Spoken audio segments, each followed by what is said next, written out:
Hello, beautiful. So today we are on chapter 5 of our Reading of Luke devotional. And I wanted to tell you that from this point forward, I'm going to be showing you my screen on my computer, and I'm going to be reading it from the Berean Study Bible, which is BibleHub.com. The reason why is something with my camera hasn't been focusing very well, and so you're not getting very good quality anyway. So I'm going to be reading the rest of the book of Luke off of the computer so you can see it very clearly and follow along. And I'll still talk about it as we go along, but I just wanted to let you know that's going to be the format moving forward. So today we are on chapter 5. So we are on day 5 of our Luke devotional. So let's get started. So totally before I show you, I want to show you my new shirt. Let me see if I never can figure out how to get in front of the camera. Look at how cute this is. Isn't it cute? I love it. Fun to show you. It's crazysimpledesigns.com if you have not checked them out yet. Lots of cool things, but it's super soft and comfy. And I just want to show you. It had nothing to do with Luke. Okay, now we'll read.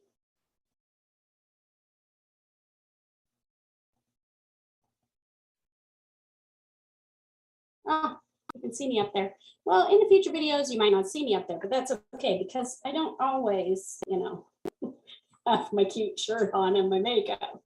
So anyway, let's get right into this. We are going to click on the Berean Study Bible here. We're going to pull it up. I'm still reading through it and highlighting all of the places where God is mentioned in my gold. And I'm choosing words that stand out to me in the blue and then verses. But as we go through this, we will kind of look at this together and talk about it. Let me try to zoom in and make my screen really big so you can see it really well. Okay, so Luke chapter 5, the first disciples.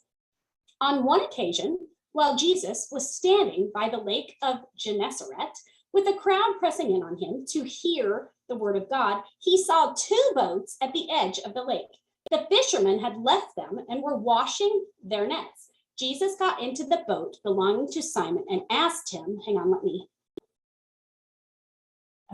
I thought I erased you guys. Woo. Good thing I didn't. Okay, sorry. Jesus got into the boat belonging to Simon and asked him to put out a little from shore. And sitting down, he taught the people from the boat. So let's imagine this scene, okay? Let's imagine this scene. So we got Jesus, he's standing by the lake. The crowd is pressing in on him and they want to hear the word of God. What's cool about that is Jesus is the word of God, right? Jesus is the word. And so he's preaching the word of God to them. And he saw these 2 boats at the edge. And so the fishermen were washing their nets and they were gone. But Jesus got into the boat that belonged to Simon. Like imagine just looking over and like the dude is like in your boat, right? He's just getting in your boat, whatever. Okay, Jesus can do that. So here's what happens. He taught the people from the boat. When he had finished speaking, he said to Simon, who is Simon Peter, okay? He said, put out into the deep water and let down your nets for a catch. Master, Simon replied, we have worked hard all night without catching anything. I love this verse, okay? This is good. Ready? But because you say so, I will let down my nets. You know what? That's all God wants to hear from us. Every day, every day, every day. He wants us to say, but because you say so, I will. But because you say so, I will. Sometimes God impresses on our heart something that we don't want to do. We don't feel comfortable doing that. We think he's crazy if he's asking us to do that. Well, imagine what Peter's thinking here. I've worked hard all night and caught nothing, right? And you're telling me to let down my net? He says, because you say so, I will let down the nets. Isn't that beautiful? Okay. When they had done so, they caught such a large number of fish that their nets began to tear. Can you imagine? So they signaled to their partners in the other boat to come and help them. And they came and filled both boats so that they began to sink. Like they're so full of fish that these boats, these big fisherman boats that hold several men, are sinking. Okay, it says when Simon Peter saw this, he fell at Jesus's knees. Go away from me, Lord. He said, I am a sinful man. For he and his companions were astonished at the catch of fish they had taken. And so were his partners, James and John, the sons of Zebedee. And so these men are amazed, right? And I love what it says about Simon Peter here. He fell at the knees of Jesus. How beautiful is that? He fell at the knees of Jesus. That's what Jesus wants from us too. He wants us to fall at his knees and say, because you say so, I will. So Jesus says in response, all right, do not be afraid. Jesus said to Simon, from now on, you will catch men. And when they had brought their boats ashore, they left everything and followed him. Isn't that neat? I hope I'm not freezing up. It looks like my camera is. I hope that you were able to hear me. Okay, so they left everything and followed him, right? Right, okay. Now, the leper's prayer, verse 12. While Jesus was in one of the towns, a man came along who was covered with leprosy. When he saw Jesus, he fell face down and begged him, Lord, if you are willing, you can make me clean. Okay, well, here's the situation here. Listen here. Peter was on his knees, right? This man falls down and begs him. We want to show our submission to God, right? And so he says, if you're willing. That's another so important thing. When we're asking, okay, so when God's telling us to do something, he wants us to say, but because you said so, I will. And when we want something from him, we need to say, Lord, if you are willing. If is the key word in this sentence. If you are willing, you can make me clean.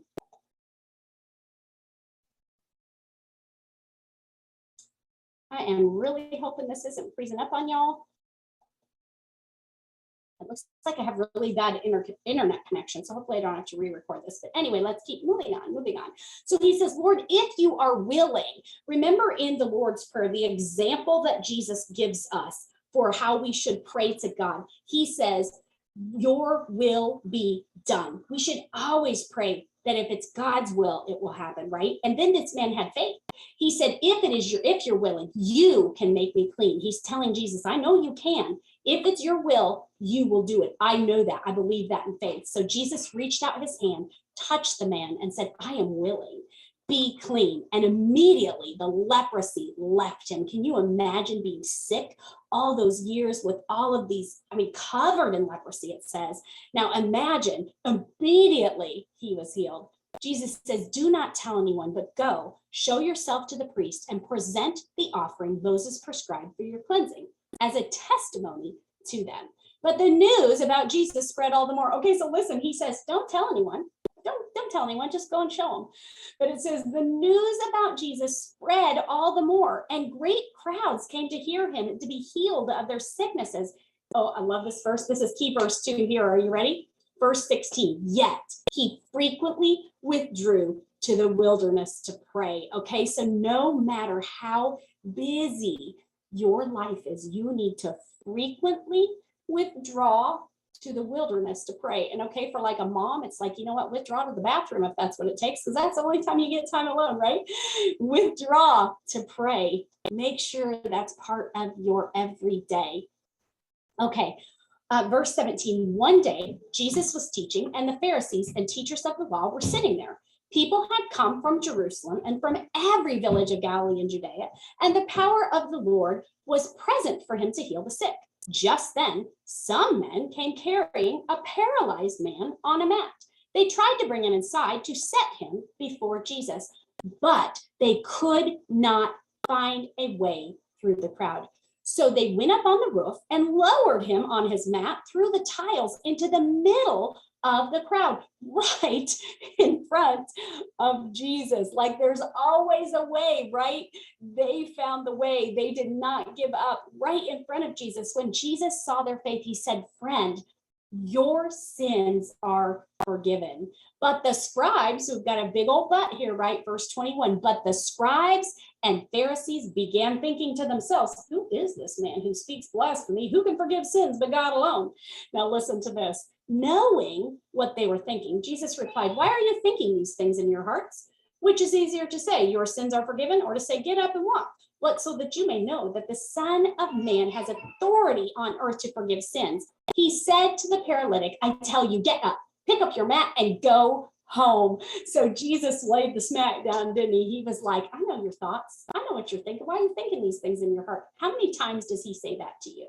How many times does he say that to me? Why are you thinking these things in your heart? Something to think about. Okay, and immediately the man stood up before them, took what he'd been lying on, and went home glorifying God. Everyone was taken with amazement and glorified God. They were filled with awe and said, "We have seen remarkable things today." Remarkable.